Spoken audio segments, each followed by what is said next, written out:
Bom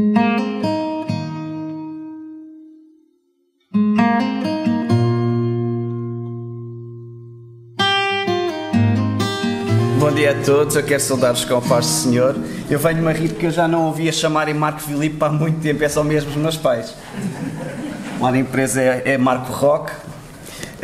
Mas graças a Deus, irmãos, eu sinto muito feliz por estar convosco nesta manhã. Portanto, mais uma vez eu quero saudar a cada um de vocês com a paz do Senhor, desejando que o Senhor continue a trabalhar nos vossos corações, abençoamos nesta manhã, porque certamente Ele tem bênção para nós, amém? Nós estamos aqui para dar ao Senhor gratidão, louvores, para prestar a nossa gratidão perante aquele que nos dá tudo, mas também estamos para receber bênçãos da sua parte, amém? Então, se nós sabemos que o Senhor está presente, então há bênção para cada um de nós e cabe a cada um de nós nos apropriarmos daquilo que Deus tem para nos trazer. Irmãos, eu gostava que pudéssemos juntos abrir as nossas Bíblias e vamos ler um salmo, diria talvez o salmo mais conhecido, o salmo mais citado da Bíblia, que é o Salmo 23. Os irmãos que puderem, por favor, acompanhem-me na leitura. Talvez irá ser projetado também para facilitar aqueles que não trouxeram a Bíblia. O Salmo 23 provavelmente é um salmo que até se calhar a maioria daqueles que estamos aqui esta manhã já um dia decorou. Na escola dominical nós lembramos de dizer: o Senhor é o meu pastor, decorávamos. E que bom nós memorizarmos a palavra de Deus. Irmãos, então vamos ler juntos. Aqueles que pudermos, vamos ficar de pé. Salmo 23, acompanhem por favor esta leitura. E diz assim a palavra do Senhor: o Senhor é o meu pastor, nada me faltará. Deitar-me faz em verdes pastos, guia-me mansamente a águas tranquilas. Refrigera a minha alma, guia-me pelas veredas da justiça, por amor do seu nome. Ainda que eu andasse pelo vale da sombra da morte, não temeria mal algum, porque tu estás comigo. A tua vara e o teu cajado me consolam. Preparas uma mesa perante mim, na presença dos meus inimigos. Unges a minha cabeça com óleo, o meu cálice transborda. Certamente que a bondade e a misericórdia me seguirão todos os dias da minha vida, e habitarei na casa do Senhor por longos dias. Vamos orar. Senhor, nós te louvamos, nosso Deus, porque as nossas vidas estão diante da tua presença. Sabemos, Senhor, que tu conheces a cada um de nós, tu conheces as nossas necessidades. Pai, conhece a cada coração, porque a tua palavra nos diz que tu conheces, que tu sondas, que tu vês aquilo que o homem não pode ver. E, Senhor, tu és conhecedor daquilo que nos traz aqui, daquilo que cada um de nós precisa de ouvir. Queremos ouvir não aquilo que, ou desejamos que tu fales, não aquilo que queremos ouvir, mas aquilo que tu verdadeiramente queres falar a cada um de nós. E que nesta manhã, Senhor, o teu Espírito Santo, que está presente neste lugar, que habita em cada um de nós, nos possa guiar como faz em toda a verdade. E nós recebamos de ti, Senhor, esse ensino, essa bênção, esse refrigério espiritual que carecemos, esse alimento espiritual que traz nutrição, que traz bênção e crescimento às nossas vidas. Nós te pedimos e nós te agradecemos no nome do Senhor Jesus. Amém. Podem sentar, irmãos. Obrigado. Irmãos, este Salmo 23, ele foi escrito provavelmente cerca de 1000 anos antes de Cristo. E o momento em que Davi é usado pelo Senhor para escrever este salmo, ele estava a passar por uma situação também bastante complicada na sua vida. O seu filho Absalão, ele fomentava uma rebelião contra o seu pai e o perseguia. Então Davi tem que fugir de Jerusalém durante algum tempo, tem que ficar escondido. Mas, irmãos, este salmo, quando nós atentamos para as palavras deste salmo, nós podemos compreender aqui o quanto Deus nos ama, o quanto Deus cuida de nós. E quanto mais nós conhecemos a Deus, mais esta percepção vai ficar notória, vai ficar clara em cada um de nós. Quanto mais eu conheço a Deus, mais eu tenho conhecimento do quanto Deus me ama.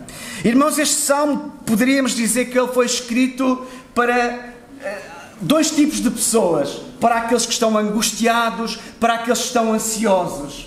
Porque se nós atentarmos bem para aquilo que Deus nos fala, irmãos, certamente nós encontraremos consolo da parte de Deus. A palavra nos diz claramente que tudo aquilo que foi escrito para nosso ensino, foi escrito para a nossa edificação, para a nossa bênção. Então nós precisamos atentar mais e mais para aquilo que Deus nos fala. Irmãos, a ansiedade, diria que é o mal deste século.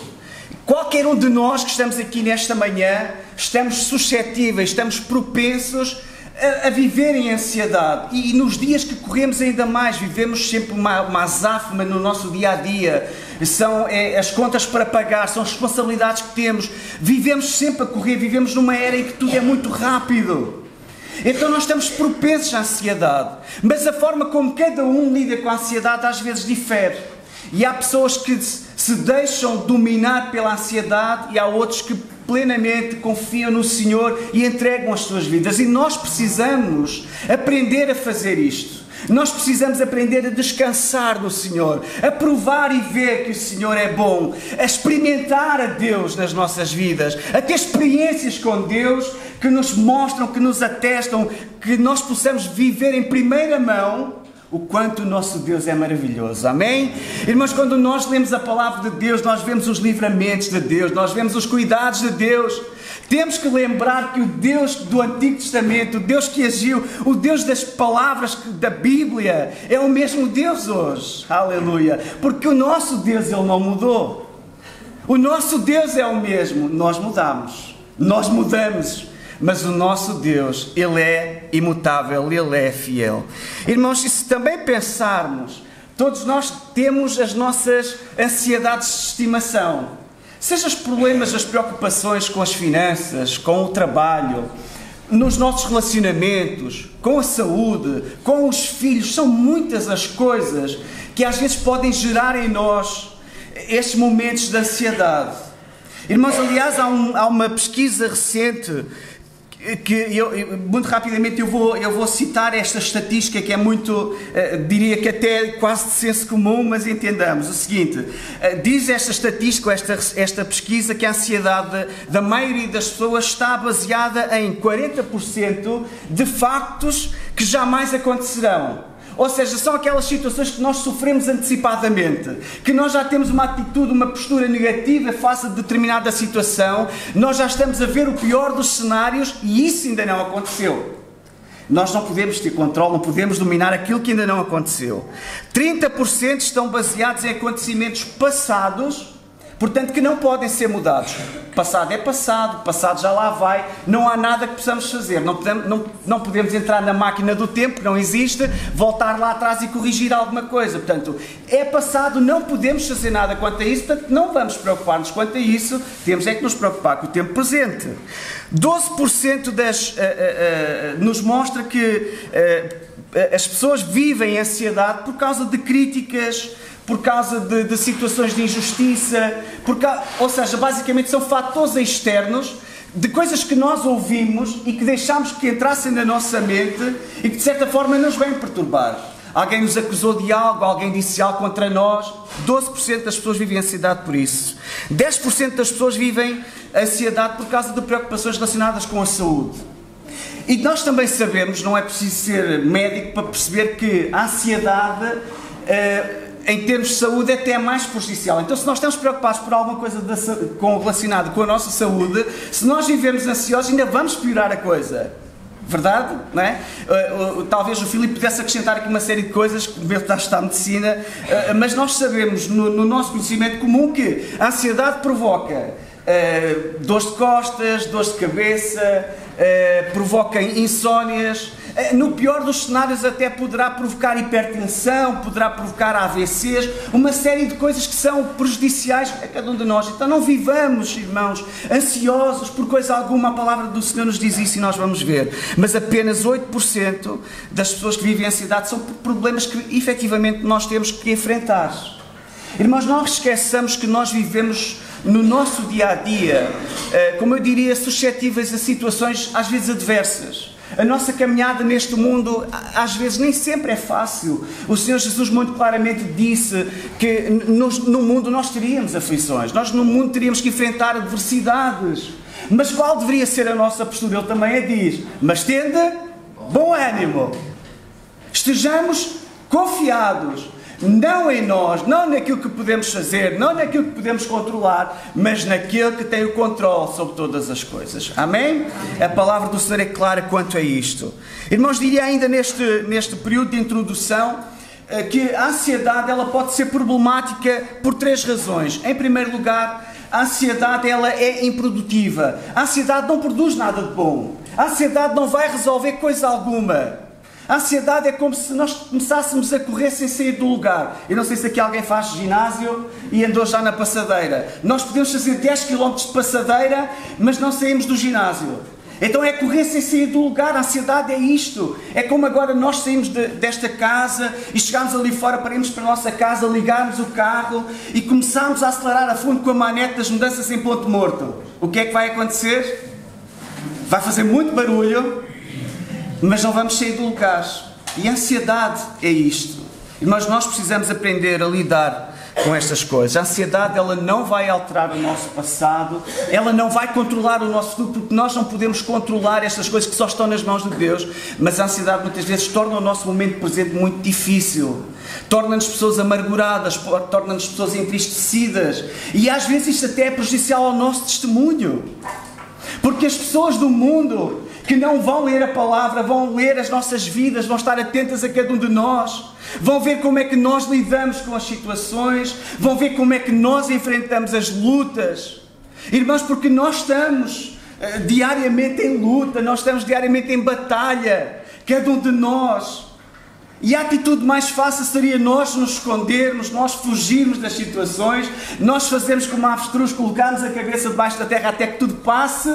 Deixamos de ver as coisas, mas elas não passam, porque elas continuarão lá. Então o Senhor quer nos ajudar a lidar com a ansiedade. Ela não só é improdutiva, como ela também é irracional. Se nós pensarmos bem, a ansiedade ela amplifica os problemas.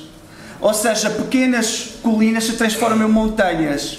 Pequenas situações, pequenos problemas se tornam em criaturas assustadoras. Irmãos, é isto que a ansiedade faz. Em último lugar, a ansiedade ela é prejudicial. Como eu já disse, o ser humano ele não foi feito para viver em ansiedade. O organismo humano não foi feito, não foi criado para viver em ansiedade. De todos os animais que Deus criou, de toda a criação, somente o ser humano vive a ansiedade. O animal não é ansioso. O animal não está em ansiedade, porque ele é cuidado pelo Senhor. Aliás, há uma ilustração que eu li uma vez. É uma ilustração fictícia, como é evidente, vocês já vão perceber porquê. Porque é uma conversa entre um pardal e uma andorinha.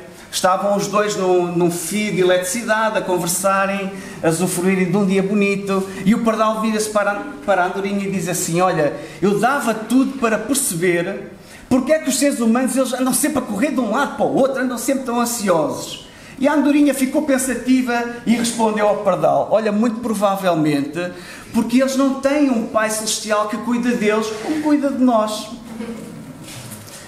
Obviamente isto é fictício, mas a palavra do Senhor nos diz, meus irmãos, lá em Mateus, podemos ler, Mateus capítulo 6, nos fala acerca disto. Até que dos animais o Senhor cuida. Mateus 6, versículo 26.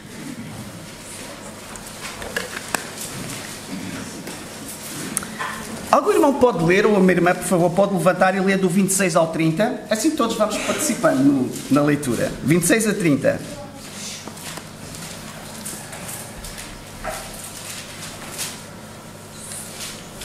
Observai as aves do céu, não se veiam, não colhem, nem ajuntam em celeiros, contudo o vosso Pai Celeste as sustenta. Porventura não valéis vós muito mais do que as aves? Qual vós, por ansioso que esteja, pode acrescentar um pouco ao curso da sua vida? E por que erais ansiosos com o vosso trabalho? Considerai como crescem os lírios do campo. Eles não trabalham, nem fiam. Eu, contudo, vos afirmo que nem Salomão, em toda a sua glória, se vestiu como qualquer deles. Ora, se Deus veste assim a erva do campo, que hoje existe e amanhã lançada no fogo, quanto mais a vós outros, homens de pequena fé. É verdade, meus irmãos, o Senhor diz aqui muito claramente que o Senhor cuida dos passarinhos, Ele cuida das ervas, do campo. O Senhor não cuidará muito mais de nós? O Senhor não espera que cada um de nós seja um homem ou uma mulher de pouca fé. Aliás, quando Ele usa o Senhor Jesus conta aquela parábola do grão de mostarda, nós sabemos que é um grão dos mais pequeninos, Mas a verdade é que aquela semente, quando ela germina no solo, ela cresce e ela atinge uma proporção muito grande em termos de árvore, é uma árvore grande. E assim deve ser a nossa fé. Ela não deve ser sempre pequenina, ela deve germinar e crescer. Então, se o Senhor diz que aqui cuida das aves, Ele diz: olhai para as aves do céu. Como nós vemos na criação, nós vemos o cuidado de Deus, o cuidado do Senhor. Irmãos, a ansiedade, a raiz da palavra ansiedade é esta ideia de estrangular, de sufocar. E é isto que a ansiedade faz, ela estrangula, ela sufoca a vida do homem, e não permitamos que isso aconteça. Então, irmãos, qual é o antídoto para a ansiedade? Meus irmãos, o profeta Jeremias diz-nos lá no livro de Lamentações de Jeremias, na versão revista e atualizada, o seguinte: eu quero trazer à memória aquilo que me pode dar esperança. Aquilo que eu tenho para falar esta manhã não é novidade, não é nada que nunca tínhamos ouvido, mas é simplesmente algo para nós trazermos à lembrança, à memória, aquilo que nos pode dar esperança. E aquilo que nos pode dar esperança é o Senhor. Aquilo que nos pode mudar a nossa vida, que nos pode trazer o alento, que nos pode trazer o ânimo, é e esse é Jesus. Amém? Então a palavra do Senhor lá no Salmo que nós lemos, nos mostra que o antídoto para a ansiedade é aprender que Deus cuida de nós. Davi dizia: o Senhor é o meu pastor e nada me faltará. Davi dizia: o Senhor é o meu pastor e eu de nada tenho falta. Alguns podem dizer: mas espera aí, eu tenho falta de algumas coisas, falta saúde, falta dinheiro, falta isto, falta aquilo. Irmãos, quando nós temos o Senhor, nós temos tudo. Nós podíamos ter tudo, podíamos ter todos os bens, podíamos ter todo o sucesso, mas não tendo Deus éramos miseráveis, porque nos faltava aquilo que é o mais importante. Então, se eu tenho Deus, se eu tenho o Senhor comigo, eu tenho tudo aquilo que é suficiente. Eu tenho tudo aquilo que me preenche, eu tenho tudo aquilo que me realiza, eu tenho tudo aquilo que me faz viver uma vida com propósito. Quando nós pensamos nesta imagem do pastor, nós pensamos na função do pastor. Uma das funções do pastor, de um pastor de ovelhas, é que um pastor, ele supre as necessidades. Ele provê o alimento, ele provê o abrigo, não é? Sabemos, o pastor ele conduz as ovelhas a pastos verdejantes, a águas para que as ovelhas sejam alimentadas, possam beber. Ele provê tudo isto. Portanto, o pastor cuida das necessidades básicas das ovelhas. Uma outra função do pastor é que o pastor protege.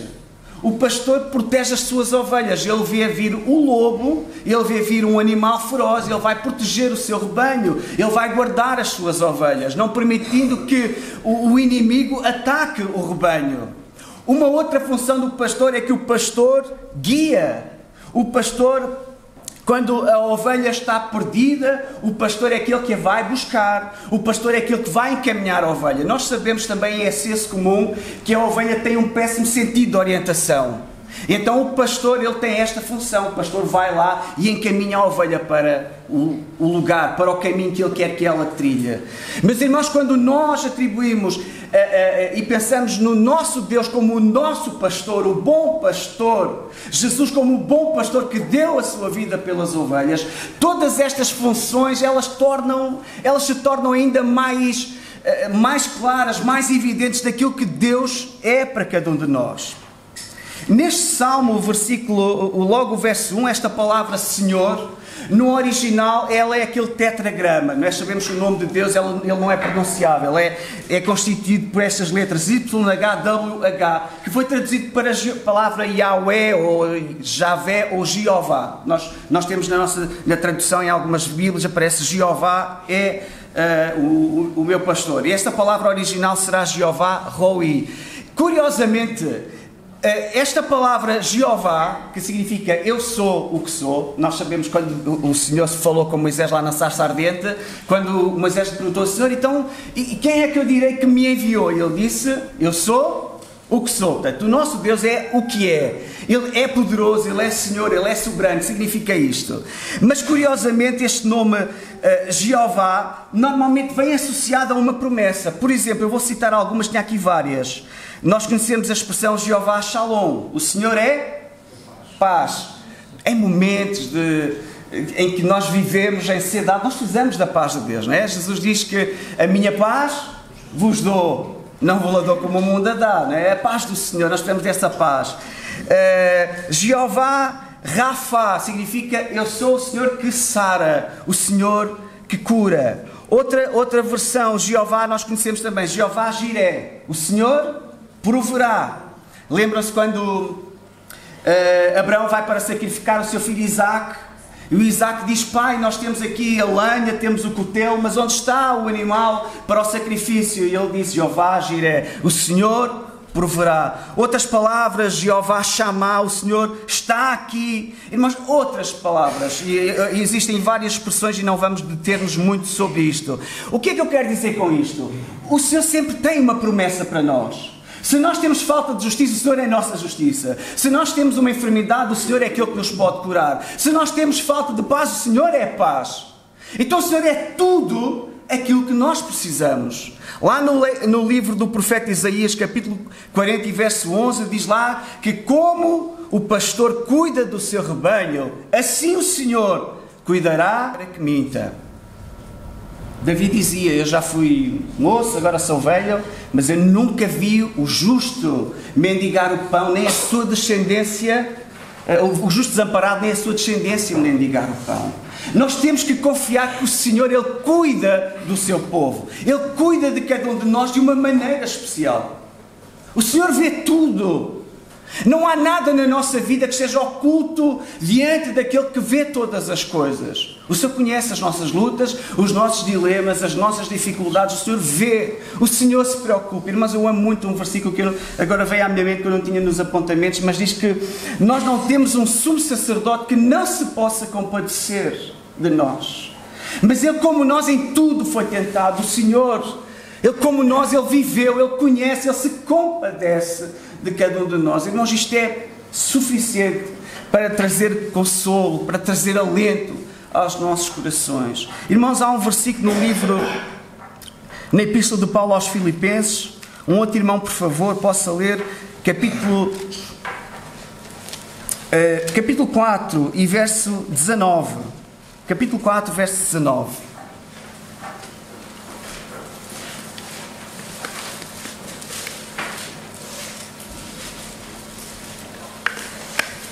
E o meu Deus, segundo a sua riqueza em glória, há de suprir em Cristo Jesus cada uma das vossas necessidades. Amém. Obrigado. A versão que o meu pai leu é um pouco diferente, mas diz a mesma coisa, não é? O nosso Deus, o meu Deus, segundo as suas riquezas. Irmãos, o nosso Deus, Ele é rico em tudo. Obviamente nós estamos a falar em riquezas materiais, não é isso que nós buscamos, não é isso que nos preocupa, não é isso que nos motiva, que move as nossas vidas. Diz o Senhor: segundo as suas riquezas suprirá todas as vossas necessidades em glória por Cristo Jesus.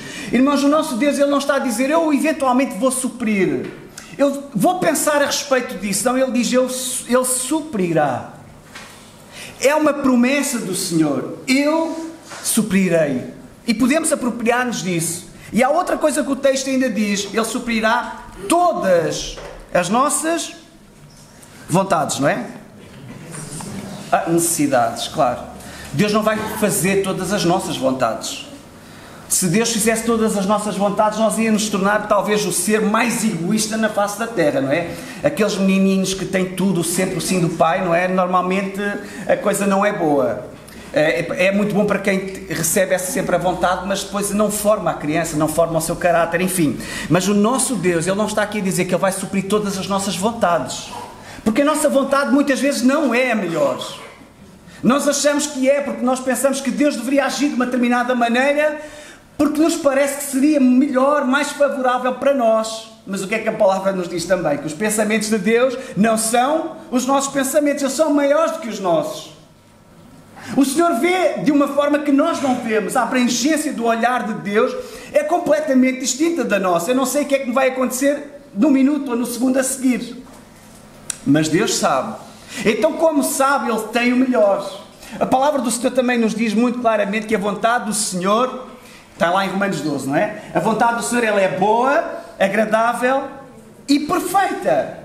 Então, se eu sei que a Bíblia, a palavra do nosso Deus, nos diz que aquilo que Deus tem para mim é bom, é agradável e perfeito, como é que eu posso ousar dizer, Senhor, eu quero que a minha vontade seja feita? Irmãos, quantas vezes nós temos provado que aquilo que nós achávamos ser o melhor, afinal, correu mal? Quantas vezes? Todos nós já experimentámos isto, não é? Aventurámos num caminho que, afinal, pensávamos que era caminho bom e, afinal, era um caminho mau. Aliás, a Bíblia até dá um versículo que diz que há caminho que ao homem parece direito, mas o fim são caminhos de morte. Ou seja, achamos que é bom, mas, afinal, é mau. Mas o nosso Deus, Ele conhece todas as coisas e a sua vontade, Ele é boa, é agradável e é perfeita. E por isso nós precisamos aprender a confiar nele. Então, Ele suprirá todas as nossas necessidades. Por isso Davi dizia, nada me faltará. Se o Senhor é o meu pastor, eu não tenho falta de nada. Eu tenho tudo aquilo que me satisfaz. Irmãos, qual será a abrangência desta palavra todas? Será que a palavra aqui se refere apenas a necessidades espirituais? Ou também necessidades emocionais? Necessidades de relacionamentos quebrados? Enfim, irmãos, é todas. O Senhor, Ele vai suprir todas as necessidades que tínhamos em qualquer área da nossa vida. Nós temos que confiar nele. Há um versículo da palavra que diz-nos que todas as coisas contribuem ou cooperam juntamente para o bem daqueles que amam a Deus.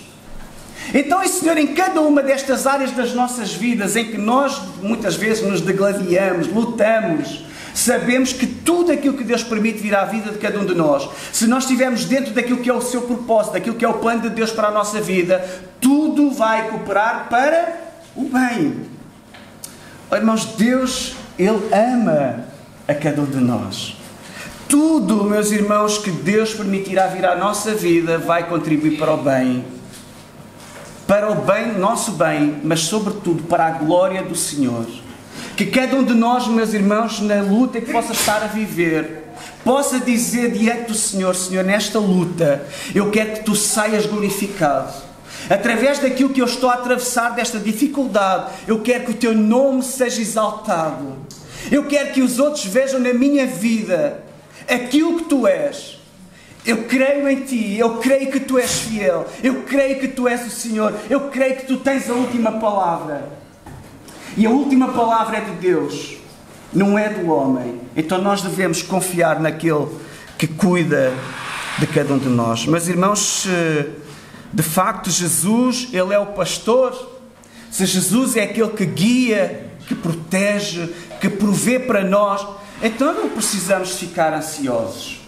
Se nós cultivarmos uma atitude e formos ansiosos, basicamente nós estamos a cultivar uma atitude ateísta, quase que ignorando a existência de Deus. É a mesma coisa que dizermos, Senhor, eu sei que Tu existes de facto, eu já ouvi falar de Ti, eu leio acerca de Ti, mas eu acho que Tu não podes agir nesta área da minha vida.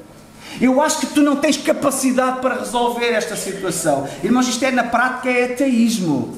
Irmãos, vivamos na confiança do Senhor. Irmãos, eu há pouco falei de Abraão e é tremendo o testemunho de Abraão. Também não tinha pensado falar nisto, mas rapidamente. Quando Abraão, ele em obediência, ele vai para sacrificar o seu filho Isaque lá no monte Horeb, não é? A palavra do Senhor diz-nos que, eu imagino, Deus dar uma instrução para ele matar o seu único filho, ele não tinha nenhum outro. Deus tinha feito uma promessa que ele teria uma grande descendência. A coisa estava a ficar complicada, ele estava idoso, avançado em idade. Quando nasce Isaque, ele já tinha 100 anos, a sua mulher tinha 90 anos. Naturalmente impossível uma situação destas, mas Deus opera e Deus naquele momento diz, olha, sacrifica-me o teu filho. O que é que Abraão fez? A palavra do Senhor não nos diz, mas provavelmente ele terá pensado, como homem, como ser humano, terá pensado, mas meu Deus, será que é isto mesmo? Então, mas tu tinhas-me prometido que eu teria uma grande descendência? Já está visto que não será Ismael, que eu tive com a serva Agar. Mas, Senhor, é mesmo Isaac? Senhor, será que tu não te enganaste? Será que é isto mesmo que queres? Provavelmente ele terá tido estes dilemas, mas ele foi obediente ao Senhor. Porquê? Quando ele está para imolar o seu filho, ele ouve uma voz de Deus falando e dizendo: Abraão, não faças isso, porque eu agora sei que tu me amas. E o Senhor proveu um sacrifício, um cordeiro, um carneiro que estava preso num arbusto para tomar o lugar de Isaac. Mas quando nós lemos lá no Novo Testamento, na Epístola aos Hebreus, naquela galeria que chamamos dos heróis da fé, nós lemos que Abraão, ele iria sacrificar o seu filho. Porquê? Porque ele tinha a certeza que Deus podia até ressuscitar o seu filho entre os mortos. Mesmo que Abraão tivesse que matar o seu filho ali, ele tinha a certeza que Deus iria ressuscitar a Isaac. Irmãos, isto é fé. É fé na prática. É mais do que palavras. É mais do que dizer eu creio, eu acredito. É viver no dia a dia. É viver na adversidade. A fé. Porque a fé são mais que palavras. Fé conduz-nos à ação. Conduz-nos a atitudes concretas. A passos de confiança no Senhor. Irmãos, só o facto de quando Abraão é chamado pelo Senhor, o Senhor não lhe diz para onde ir. O Senhor diz: olha, apenas simplesmente sai da tua terra, da tua família, da tua parentela e vai para o lugar que eu te mostrarei. Ele não lhe disse para onde ia, mas Abraão teve que ir avançando, dar passos de fé. E à medida que ele ia avançando, o Senhor lhe ia mostrando. Irmãos, é tremendo este e outros testemunhos da palavra do Senhor. Davi dizia: o Senhor é o meu pastor. Isto é algo pessoal. Será que todos aqui esta manhã nós podemos dizer claramente: o Senhor é o meu pastor? Será que todos nós podemos dizer com clareza, com convicção, que temos Jesus como aquele que é o pastor das nossas vidas?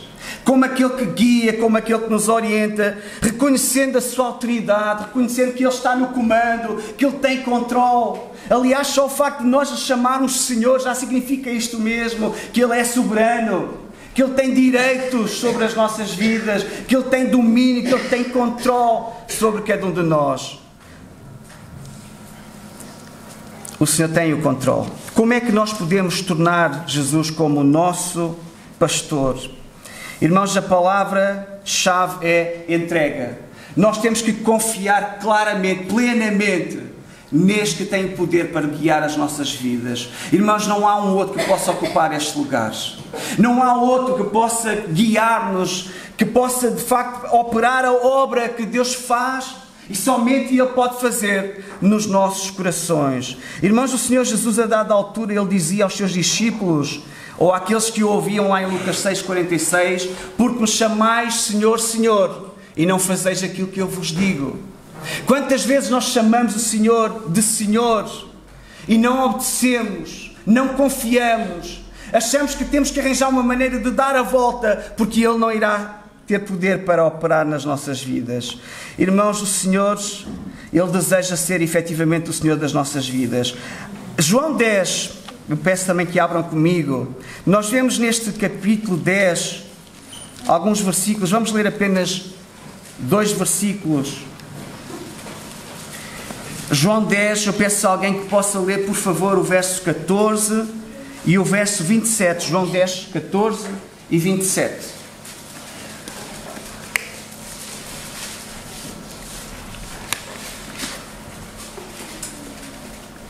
Eu sou o bom pastor, reconheço as minhas ovelhas e das minhas sou conhecido. 27. As minhas ovelhas ouvem a minha voz e eu conheço-as e elas me seguem. Obrigado, irmão. Nós temos aqui 3 atitudes.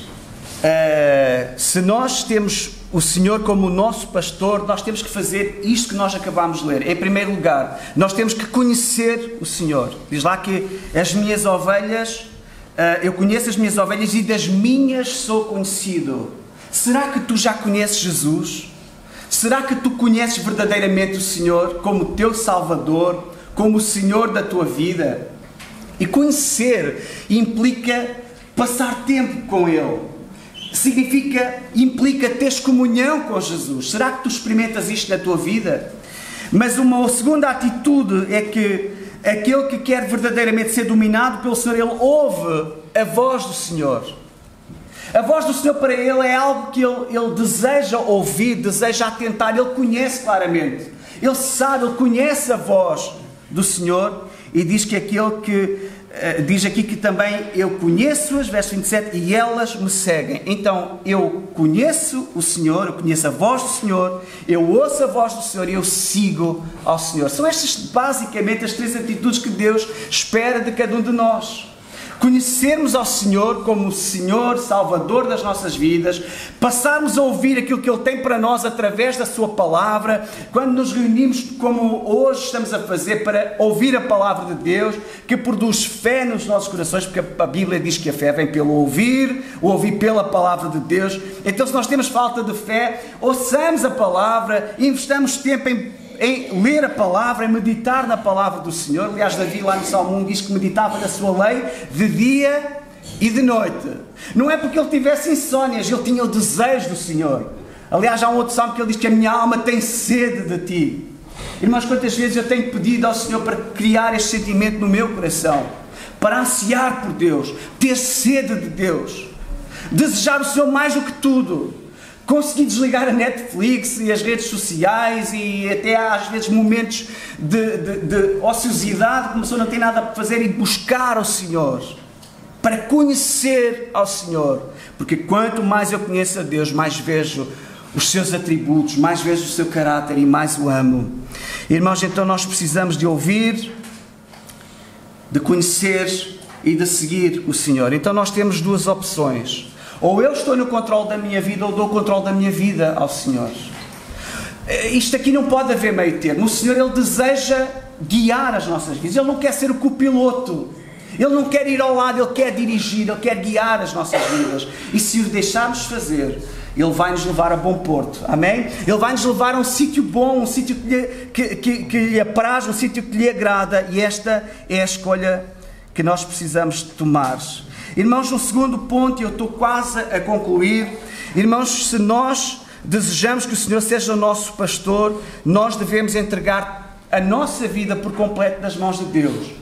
Deus não quer compartimentos da nossa vida.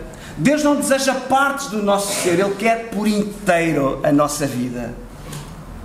Aliás, é muito clara a palavra do Senhor quando nos diz que nós não podemos servir a Deus e a Mamon, às riquezas. A palavra do Senhor também diz que o Espírito de Deus em nós, Ele tem ciúmes. O Senhor, Ele quer-nos por inteiro, quer a integridade, não quer parte da nossa vida. Então temos que entregar tudo a Ele. E isto é consagração, isto é entrega. E esta entrega deve ser total. Devemos dizer, Senhor, olha, tudo, todo o meu ser, eu quero entregar a Ti. Todas as áreas da minha vida, tudo aquilo que me aflige, tudo aquilo que me traz preocupação e ansiedade, Senhor, olha, está diante de Ti. Irmãos, eu temo que muitas vezes nós tenhamos um problema e vamos a correr para falar com alguém, para partilhar esse problema com alguém e não partilhamos com o Senhor. Às vezes parece que confiamos mais em alguém que nos vai ouvir, porque precisamos de um abraço, precisamos de uma palavra, de um conselho, e é bom isto. Mas nunca faça isto sem correr primeiro para os braços do Senhor. Sem se ajoelhar diante do Senhor. Porque a palavra do Senhor nos diz claramente que as nossas orações devem ser conhecidas diante dEle. Em tudo conhecidas. A palavra é clara quanto a esse aspecto. Irmãos, então nós precisamos de entregar a nossa vida nas mãos do Senhor por completo. Porque a ansiedade, ela não vai mudar nada, mas a oração pode mudar. Amém? Quando eu oro ao Senhor, eu estou a orar, eu estou a falar com aquele que pode mudar todas as circunstâncias e todas as situações. Eu gostava ainda que pudéssemos ler novamente em Filipenses, mas agora também no mesmo capítulo 4, mas o versículo 6. Um outro irmão ou irmã, por favor, possa ler versículo 6 do capítulo 4 da Epístola aos Filipenses. É o versículo que eu citei agora, há pouquinho. Não andeis ansiosos por coisa alguma, mas em tudo, pela oração e pela súplica, com ações de graças, sejam as vossas petições conhecidas diante de Deus. Amém.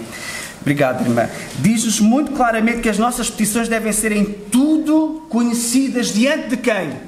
Diante de Deus. E como é que nós fazemos isto? Pela oração e pela súplica. Quando nós nos derramamos na presença do Senhor, quando nós choramos na presença do Senhor, em tudo conhecidas. Porque quando nós fazemos isto, diz lá no início do versículo, na minha versão, diz: não estejais ansiosos por coisa alguma. Irmãos, não deve haver nada que traga essa ansiedade. E o problema é que muitas vezes o meu tio Carlos, ele é pescador e sabe como é que é. Quando se lança a cana, não é? Aquilo tem um carreto e depois faz assim, não é? Rebobina-se o carreto e a linha vem. Quando nós lançamos, aliás o apóstolo Pedro diz lá na primeira epístola, capítulo 5 e verso 7, lançando sobre ele toda a vossa ansiedade, porque ele tem cuidado de vós. E esta palavra lançar significa exatamente isto: descarregar, despejar, lançar sobre ele. Não é lançar e voltar a rebobinar e trazer a ansiedade e trazer o problema. É descansar no Senhor. Dizer: Senhor, eu entrego a Ti esta situação. E não voltar a trazê-la para a nossa vida. Porque o Senhor vai cuidar. Amém? O Senhor vai tratar. Ele vai fazer o que queres, o que lhe aprouver. Porque Ele é verdadeiramente o Senhor. E diz-nos também que nós devemos lançar em tudo, não é? As nossas devem ser lançadas sobre Ele. Nós já vimos que todas as áreas, tudo aquilo que nos deixa estressados, irritados, ansiosos, lancemos sobre o Senhor. E um último ponto, para concluirmos, um terceiro aspecto, e diria que é quase um chavão que nós ouvimos no dia-a-dia, mas que encerra muita sabedoria também, que é: nós temos que viver um dia de cada vez, não é? Nós ouvimos isto muitas vezes: viva um dia de cada vez. Mas é um facto, meus irmãos. Às vezes, quando nós estamos preocupados com o dia de amanhã, aliás, vamos ler lá em Mateus, no capítulo 6, vamos ler este versículo também. E versículo 32 e 33, um irmão, por favor, ou irmã, leia também, 32 e 33.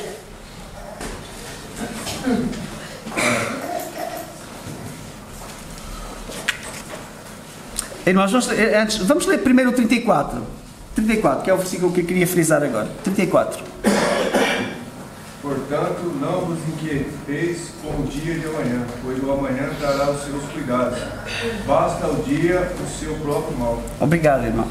Então, a palavra do Senhor diz-nos aqui muito claramente que nós não temos que estar preocupados com o dia de amanhã. Alguém aqui pode dizer com toda a certeza que vai viver amanhã? Nós não podemos. Aliás, a dada altura o Senhor diz que se nós tivermos esta convicção: eu amanhã vou fazer isto, vou fazer aquilo, isto não é do Senhor, não provém do Senhor. Nós temos que dizer: amanhã, se Deus permitir, se Deus quiser. Porquê? Porque nós não temos controle sobre nada. Então, diz-nos aqui que nós não nos devemos preocupar com o dia da manhã, porque o dia da manhã cuidará de si mesmo. O Senhor vai prover amanhã. Aliás, acho que é neste mesmo capítulo, quando o Senhor está a ensinar os discípulos a orar, Ele diz-nos, versículo 11, o pão nosso de cada dia nos dá hoje. Então eu oro ao Senhor e confio no Senhor que o Senhor vai prover alimento para mim, e amanhã vou confiar igual, vou orar novamente ao Senhor. Então não vou ficar preocupado se amanhã vai haver comida, se amanhã vai haver alimento. Então eu tenho que viver o presente, eu tenho que viver o dia de hoje. Se eu começar já a especular o que é que vai acontecer amanhã, como é que vai ser, irmãos, isto pode trazer ansiedade. Então nós temos que viver o presente, e Deus nos dá o futuro em segmentos de 24 horas. Então vivamos hoje o presente nesta confiança, porque nos versículos anteriores nos fala que Deus sabe, Deus conhece exatamente as nossas necessidades. O verso 32 diz-nos lá na parte final, diz: de certo o vosso Pai Celestial bem sabe que necessitais de todas estas coisas. Nós já lemos: o vestir, o alimento, todas as necessidades básicas de cada um, o Senhor sabe. Diz aqui: de certo o vosso Pai Celestial sabe que necessitais de cada uma delas, e dá-nos uma instrução: diz-nos no verso 33, mas buscai primeiro o reino de Deus e a sua justiça, e todas estas coisas vos serão acrescentadas. Aquilo que Deus pede de cada um de nós é que possamos buscar primeiramente ao Senhor. E vamos confiar no Senhor, e entregamos ao Senhor e depois buscamos a sua vontade. Amém?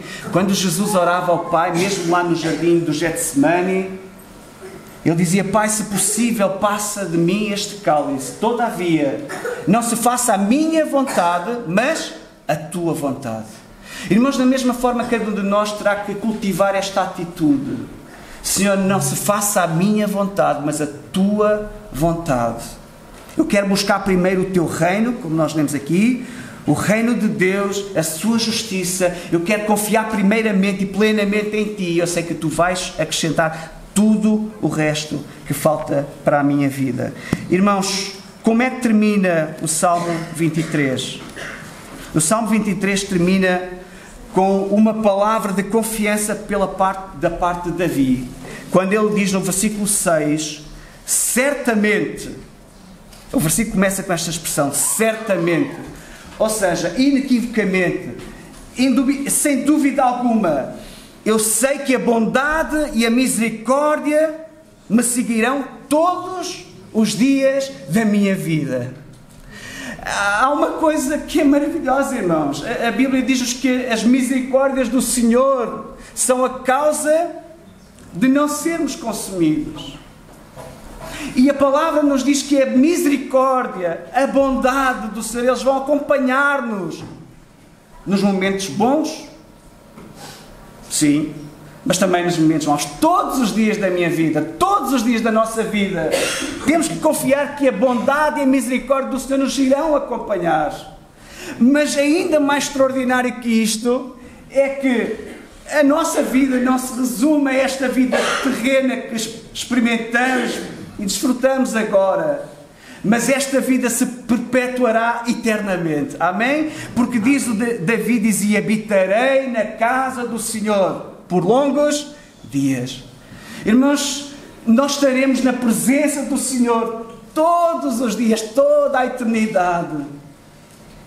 Irmãos, num lugar maravilhoso, num lugar onde já não haverá mais dor, não haverá mais sofrimento, não haverá mais dificuldades, mas um lugar de gozo eterno. Aleluia! Irmãos, louvemos e glorifiquemos ao Senhor, porque a bondade e a misericórdia do Senhor estão connosco nesta manhã, estão connosco hoje. Elas nos acompanharão cada dia da nossa vida. E quando esta vida terminar, nós viveremos na presença do Senhor para sempre. Amém? Irmãos, que isto traga alegria aos nossos corações. Irmão, não viva em ansiedade. Descanse no Senhor e depois faça outra coisa. Partilhe com alguém, posso orar consigo. Irmãos, lá na igreja, eu como presbítero, eu também sempre aconselho os irmãos, no final da mensagem, digo: irmão, se tiver alguma dificuldade, irmão, peça, não saia do culto, sentir que alguém ore consigo, vá orar com uma irmã, com um irmão. E sempre que eu faço isto, bem, no final, irmão, por favor, pode orar comigo. E é bom. Irmãos, há dias estávamos na nossa reunião de oração e uma irmã estava derramada em lágrimas na presença do Senhor. O filho dela está a viver uma situação muito complicada, de drogas, de alguma violência em casa pelos pais que já estão numa idade um pouco avançada, e aquela irmã chorava na presença do Senhor. Irmãos, aqueles que me conhecem sabem que eu sou um bocado mais emotivo nesta área. Eu tive que sair do meu lugar, eu estava na frente, eu tive que vir para o lugar daquela irmã, dar um abraço da irmã, e ela convulsionava-se toda com um choro, tal era a dor daquela irmã, e ela só me disse: irmão, obrigado. Irmãos, e nós somos estes braços também do Senhor. Nós somos corpo de Cristo. Então, se vemos alguém a sofrer, alguém num momento difícil da sua vida, irmãos, não estendam o seu dedo para apontar: porque esta pessoa está em ansiedade, esta pessoa está duvidando do Senhor, mas dê um abraço. Ajude, irmãos, porque a palavra do Senhor diz-nos que nós temos que levar as cargas uns dos outros. Porque se eu tiver uma carga, um fardo pesado para levar e partilhar com o outro, ele vai ser mais leve. Porquê? Porque senão alguém vai me ajudar a suportá-lo. Irmão, faça isso também. Irmãos, o corpo de Cristo é isto. É mais do que nos sentarmos num culto e sairmos todos e às vezes nem nos cumprimentarmos. É vivermos em comunhão, partilharmos uns com os outros, chorarmos com os que choram, alegrarmos com os que se alegram. E estamos a fazer, se o fizermos, a vontade do Senhor. Que Deus console os vossos corações. Vamos orar, irmãos.